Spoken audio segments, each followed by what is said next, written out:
Wow, wow, wow, wow. Halo teman-teman semua, ketemu lagi dengan Pumba.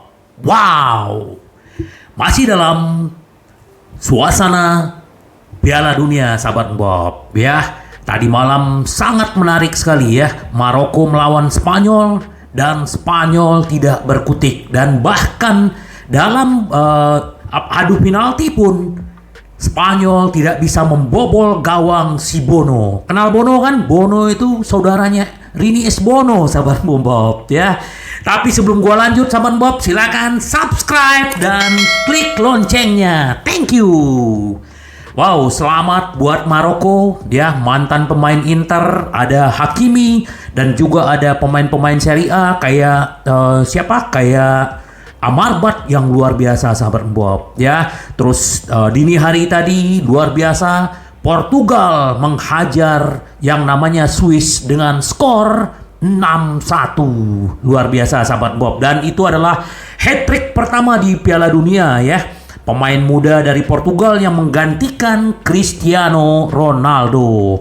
Tapi hari ini kita mau fokus bagaimana berita tentang Inter, sahabat Bob. Nah, ini baru gua baca di calciomercato.com bahwa ya dengan mundurnya Agnelli, Pavel Nedved dan 10 orang BOD Juventus itu akan membuka jalur kembali Juve untuk membawa kembali Opa Marotta. Wow, gimana sahabat Bob kalau seandainya Opa Marotta dipanggil kembali sama Juventus, kira-kira Opa mau nggak, sahabat Bob? Walaupun kemarin Opa Marotta baru memperpanjang kontrak sampai 2025, tapi ini menggoda. Ini yang menarik, ini gua bacain sedikit ya. Godaan terbesar Juve adalah membawa Opa Marotta kembali ke Turin. Hal ini dilaporkan oleh Repubblica yang menurutnya sang manajer belum dihubungi, namun panggilan dari mantan klubnya akan membuatnya goyah.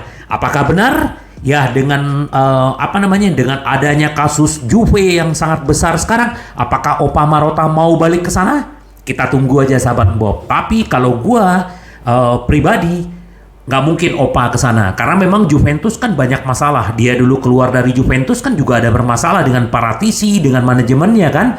Nah, kalau walaupun mereka sudah keluar dan Opa mau balik ke sana, ini perkiraan gue ya. Gimana, sahabat Bob? Pendapatnya, sahabat Bob? Apakah Opa Marotta akan pergi ke Juventus? Ya, kalau gue pribadi nggak yakin, sahabat Bob. Tapi itu bisa juga terjadi, sahabat Bob. Ya, kita tunggu aja apakah itu benar atau tidak. Dan kalau misal Opa Marotta sampai pindah ke Juventus, itu adalah kehilangan yang terbesar buat Inter. Karena dengan adanya dia, sejak dia masuk ke Inter benar-benar kuat secara manajemen, secara tim, itu luar biasa, sahabat Bob. Ya, moga-moga dia tetap stay di Inter. Nah, berita baiknya kalau sahabat Bob kemarin melihat pertandingan highlightnya Inter ya melawan Jazira United ya, yang klub Malta, itu adalah yang paling menarik adalah waktu Handanovic ditarik keluar, ban kapten dia serahkan ke Skriniar, tetapi Skriniar tetap ngotot memberikan kepada Kordas ya. Kordas kan usia 39 tahun, dia memang paling senior di Inter dan berebut gitu loh, memberikan. Kordas nggak mau, Skriniar tetap mau beriin. Ini fotonya kan ada nih, sahabat Bob bisa lihat ya, ada videonya juga gitu loh. Jadi menarik gitu loh. Apakah itu tanda-tandanya Skriniar akan pergi atau bagaimana nih sebenarnya? Ya, dan itu dapat tepuk tangan dari penonton bahwa jiwa besarnya Skriniar, karena memang si Kordas ini kan pemain senior, sahabat Bob. Menurut gua sih wajar aja dia dikasih ban kapten. Ya, ini kan hanya pertandingan persahabatan gitu. Nah, ternyata mungkin ini ada kaitan dengan ini gitu loh. Nah, ini untuk Skriniar ada berita baiknya adalah Inter telah menyiapkan tawaran Milan Skriniar senilai 7 juta ya, add-on untuk memperpanjang kontraknya. Berarti ini akan sama dengan gajinya Lautaro dan Brozovic, sahabat Bob ya. Kenapa? Karena kemarin kan 6 juta. Berarti dengan Inter menaikkan tawaran, kemungkinan besar Skriniar pasti akan bertahan. Ini menurut media ya Italia ya. Inter telah menyiapkan penawaran buat Skriniar, kesepakatan serupa yang ditawarkan kepada Toro dan Brozovic ya, dan mereka sangat optimis bahwa negosiasi akan dapat diselesaikan. Ini kemungkinan minggu depan akan ketemu perwakilan Skriniar dengan manajemen. Menurut gua ini akan deal dan semoga ditutup dengan perpanjangan kontrak Skriniar dan Inter mulai tenang. Karena kenapa? Karena pemain pentingnya akan tetap di Inter, sahabat Bob ya. Kita tunggu aja apa yang akan terjadi. Tapi kalau melihat tanda-tandanya Skriniar akan segera perpanjangan kontrak, sahabat Bob ya. Jadi itu Skriniar. Dan untuk Dzeko ya, Inter dan Edin Dzeko hampir menyetujui kontrak 1 tahun dengan opsi 1 tahun lagi. Wow, walaupun dengan potong gaji, usianya tahun depan 37 tahun, kalau dia tambah lagi 1 tahun sampai usia 38 tahun dia masih di Inter. Semoga aja, sahabat Bob, karena memang Dzeko ini mempunyai peran yang sangat krusial untuk Inter musim ini. Jadi jangan lupakan bagaimanapun dia adalah salah satu pemain terbaik Inter saat ini, sahabat Bob ya. Kita tunggu.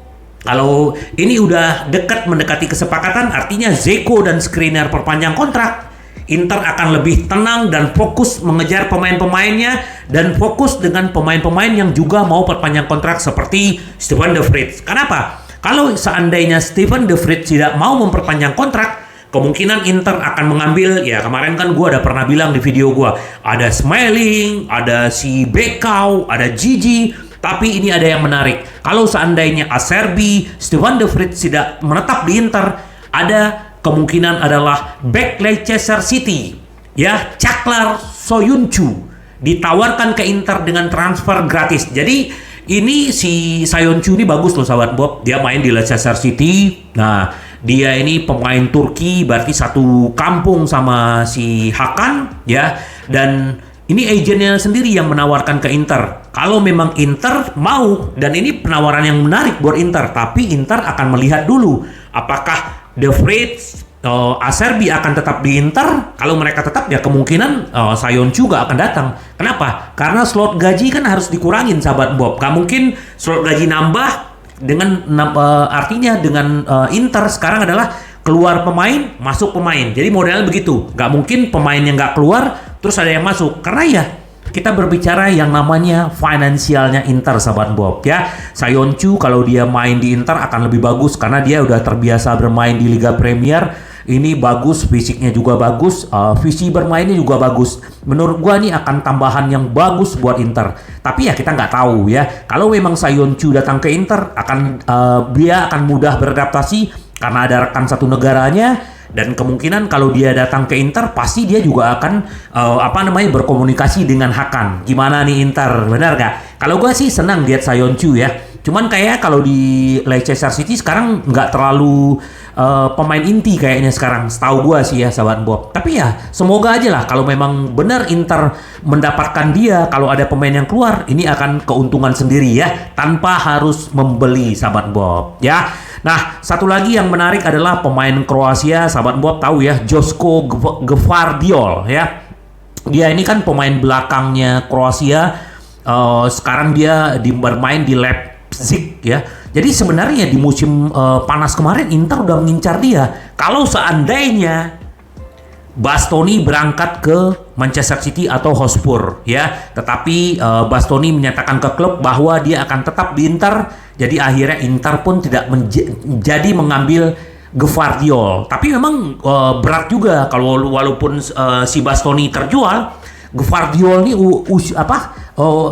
harganya 60 juta, sahabat Bob. Memang mahal, usia pemain muda, dia posisinya seperti kayak si Bastoni, pemain kiri. Jadi ini masih muda, 20 tahun. Kalau sahabat Bob lihat bagaimana Kroasia sekarang, walaupun mereka kekurangan striker, tapi mereka punya back yang bagus. Ya, kita lihat aja kemarin tidak bobol, cuman kebobolan 1, terus penalti. Nah ini seperti ini gitu loh. Jadi kemungkinan Inter mengambil dia sih jauh ya. Kecuali kalau Inter dapat dana mendadak besar, bisa aja. Tapi kemungkinan besar dia tidak, sahabat Bob ya. Jadi kita tunggu aja bagaimana pemain-pemain yang diincar Inter akankah datang ke Inter. Nah, ini sedikit kita berbicara tentang Lautaro Martinez ya. Kita kasihan juga ya kalau ngelihat pemain-pemain Inter yang bermain di Piala Dunia dia striker belum mencetak gol, itu dilema juga. Tapi apa yang dibilang sama agennya ya, Alejandro Camano, ini agennya Toro, dia bilang begini, Toro dia mengalami sakit parah di pergelangan kaki kanannya ya waktu di Piala Dunia, dan tapi dia tetap tetap bermain dan dia tetap kekeh dan dia menunjukkan semangatnya. Jadi kalau misalnya sekarang istilahnya dia masih bekerja keras untuk menghilangkan rasa sakitnya, karena dia adalah pencetak gol kelas dunia, kata si Camacho gitu loh.